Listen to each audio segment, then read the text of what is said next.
যে আশীর্বাদে স্বয়ং মহাদেব ভালোবাসাকে ভয় পেয়েছিলেন।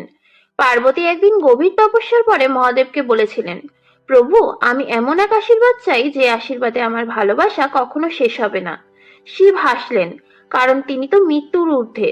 কিন্তু পার্বতী বললেন, আমি চাই না আপনি অমর থাকুন, আমি চাই আপনি আমার প্রেমে আবদ্ধ থাকুন। এই কথাটাই থামিয়ে দিল মহাদেবকে। শিব বুঝে গেলেন, মৃত্যু না থাকলে মোক্ষ নেই, আর মোক্ষ না থাকলে সৃষ্টি থেমে যাবে। এই আশীর্বাদ যদি তিনি দেন তাহলে তিনি শিব থাকবেন না, তিনি হয়ে যাবেন কেবল একজন মানুষ। এই প্রথম মহাদেব মৃত্যুকে নয়, ভালোবাসাকে ভয় পেলেন। শিব বললেন, দেবী, তোমার প্রেম যদি সীমাহীন হয় তবে এই সৃষ্টি আর বাঁচবে না। আর তখনই পার্বতী বুঝলেন, ভালোবাসা কখনো বাঁধন হতে নেই, সে মুক্তি হওয়াই তার ধর্ম।